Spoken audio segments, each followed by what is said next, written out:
Hello, welcome to my channel. I'm All Things Wrestling, and today I'm going to be giving my thoughts on WWE SmackDown Live, 9th of May 2017. Again, it was filmed in London, and yet again we had to wait till 1 o'clock in the morning to watch it. What is that about WWE? Just air it earlier. Throw us a goddamn bone, will ya? Jesus Christ. Anyway, with that said, we start the show with Randy Orton making his way to the ring. He has something to say. He said he did not lose at Payback because of Bray Wyatt. He did not lose because of that refrigerator. He lost because Jinder Mahal stuck his nose in things. To become champion, you have to win a match. Ooh, burn. Jinder Mahal's music interrupts. He makes his way to the stage with the Singh brothers. He said he did not steal anything. He simply took what he's going to win at Backlash. He's already taken his promotional pictures with the belt. He tells Randy to take a look the future. That future does not look bright with those pictures. God damn.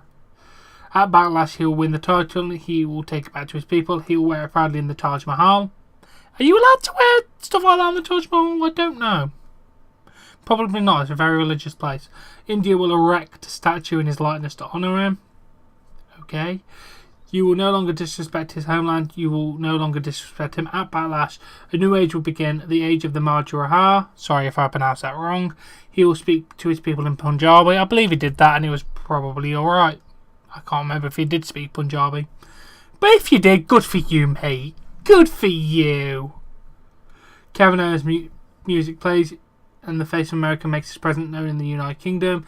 Kevin said they need to stop this crap now. No one cares about the House of Horrors. No one cares about India. He said no one cares about the United Kingdom either. All you need to worry about is the United States champion and the face of America. Not only did he win his title back last week, he ended Chris Jericho's career. That means no more Y2J. Stupid idiots drinking it all in our lists. He could not last 2 hours on SmackDown due to him. At Backlash, he'll end another career. It will be AJ Styles.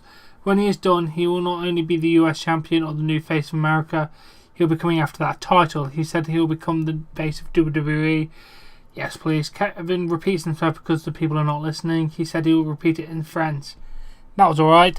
Good for you, Kevin, for speaking French. Good for you. AJ Styles' music plays and he makes his way to the stage. AJ says, here we go again. Tells Kevin how everyone knows how delusional he is. He says, this is not Backlash, it's a SmackDown. This is the house that AJ Styles built. You can keep bragging about what you did to Chris Jericho. Chris Jericho is not AJ Styles, and neither is Kevin Owens. AJ said that Kevin will never become the face of SmackDown. Then Baron Corbin's music plays, and he says, you have forgotten one important. Sami Zayn attacks Baron from behind. Then Orton punches Corbin in the ring. Orton goes for the elevator DDT on Mahal, but the Singhs make the save. Great opening segment. I really did enjoy it. Everyone did their piece very well. And it's carrying on all the feuds. I like it. Then James Owens was in the ring with Carmella and Tamina. James tells everyone that they do not deserve to be on the same level as them. Carmella introduces Natalya. Naomi comes out and she introduces Becky Lynch. Before the match starts, Charlotte makes her way to the ring. Charlotte says she does not need anyone to introduce her because she does not need an introduction. We go straight to our first match. Natalya versus Becky Lynch. Tamina tries to interfere. Naomi pulls her off. Becky gets distracted. Becky, you are the most distractible person in the world. Seriously, you get distracted by everything. Get your attention span up, girl. Jesus. And then Natalya pulls Becky off the turnbuckle and Natalya gets a 3 count. It was alright. I just don't get why Becky gets so distracted by everything. But I like this angle anyway. I do think it's very good. Then we are in the back with Charlotte yelling at Naomi and blames her for Becky's loss. They go back and forth until Becky comes out. Becky says that they won't have a chance if they continue to fight. They need to do something about it. Becky says they will fight Natalya, Carmella and Tamina at Backlash. Becky asks Naomi if she's willing to bond. Naomi agrees to do it. And Charlotte says she's the greatest at bonding. Okay. They put their hands in for a whoa Bundy thing.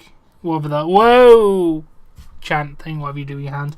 But Charlotte is allowed to join the party. That was good.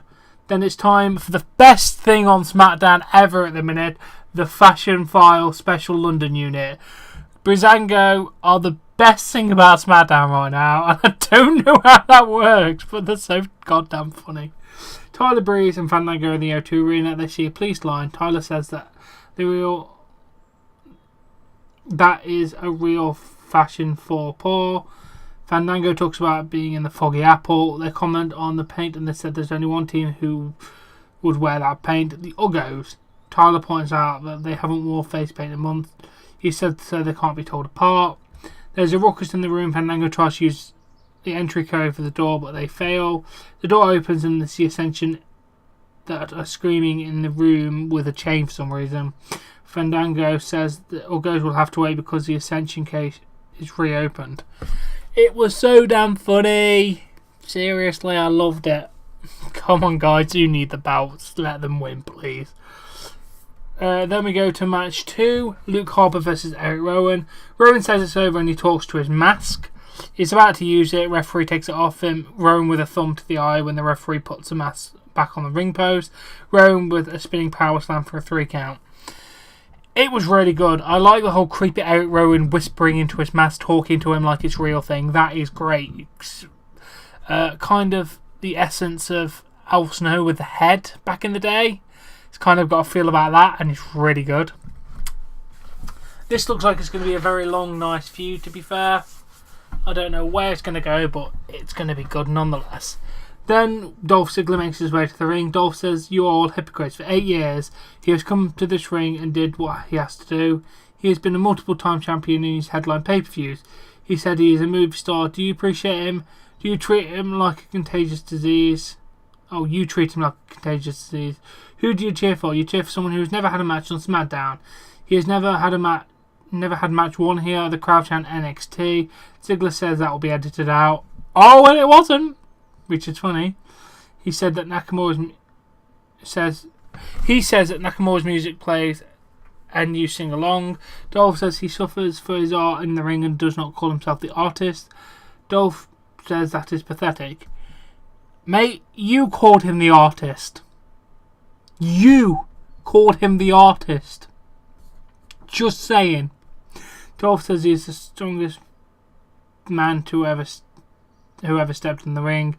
He did it for himself and does not need any of you. You never cared. You will now care. Dolph tells Nakamura to get out of here now. Nakamura's music plays. He makes his way to the ring. It was goddamn glorious. Dolph says he's had enough of theatrics.